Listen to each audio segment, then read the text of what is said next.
This lesson is entitled The First Group of Parables. The most common teaching style of Jesus was the parable.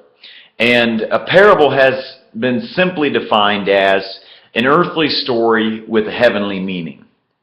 Certainly a parable is a story, a created story of something that might have happened, but not necessarily. And it is a story that has been told for the definite purpose of making some truth clear. Therefore, it's an illustration of some doctrine. A parable is usually a short story that is allegorical in nature, and an allegory is the description of one thing under the image of another. And so, why did Jesus teach in parables? When the disciples posed this question to Jesus, his mysterious reply may have added to their confusion and aroused further curiosity. Jesus stated in Matthew chapter 13, verses 11 through 13, "Because it is given unto you to know the mysteries of the kingdom of heaven, but to them it is not given. For whosoever hath, to him shall be given, and he shall have more abundance. But whosoever hath not, from him shall be taken away even that he hath. Therefore speak to them in parables, because they seeing see not, and hearing they hear not, neither do they understand." And so a parable must be interpreted to be understood. It takes divine revelation to understand the truths brought out in the parables. When Jesus taught in parables, he gave simple stories that were interesting and easily remembered. And by doing so, he accomplished four things. First of all, he gained and held the attention of the people and instilled vital truths in a concrete form that would be easily remembered. Secondly, he helped his disciples to understand the failure of his ministry to reach and convert vast multitudes. For the sake of their own future ministries, the disciples had to understand that the message and the messenger are not responsible for the lack of response. The fault lies with the condition of the hearer. Without this realization, they would have been devastated by their disappointments. Third, he sifted the hearers. Those spiritually sensitive would understand the truths being imparted, and the spiritually dull would be left in the darkness. And finally, Jesus avoided the offensiveness but not the effectiveness of direct rebuke. And so, how may we understand the parables?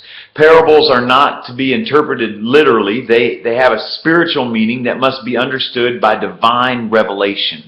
There are two things about which one must be cautioned. First of all, doctrines must not be formed on the basis of parables alone. Parables illustrate doctrines and help to make them clear, but they are not a foundation for formulating a doctrine. And secondly, never make a parable out to be a literal historic story. An example would be the story of the beggar named Lazarus and the rich man in Luke chapter 16. Jesus never gave the names of the characters in parables. Therefore, stories such as this one about Lazarus must be accepted as a literal account of something that actually happened. In the discourse that's recorded in Matthew chapter 13 and Mark chapter 4, Jesus taught by parables. And how many he gave is not known, but Matthew stated, "And he spake many things unto them in parables." And Mark wrote, "And with many such parables spake he the word unto them." And so 3 accounts of this session list 8 different parables, in each of which illustrates some phase of the kingdom of God. The 8 may be grouped in 4 parts: the parables of the sower and the seed, the parables of the tares and the net, the parables of the mustard seed and the leaven, and the parables of the buried treasure and the pearl of great price. The kingdom parables teach many truths regarding the value of salvation that places us into the kingdom of God. Here are just a few of those truths. First of all, Jesus paid a great price to purchase the church. Secondly, the sinner must surrender all in order to be saved. Third, Jesus is the one pearl of great price. And fourth, in the kingdom there will be many false members who will remain there until the judgment day.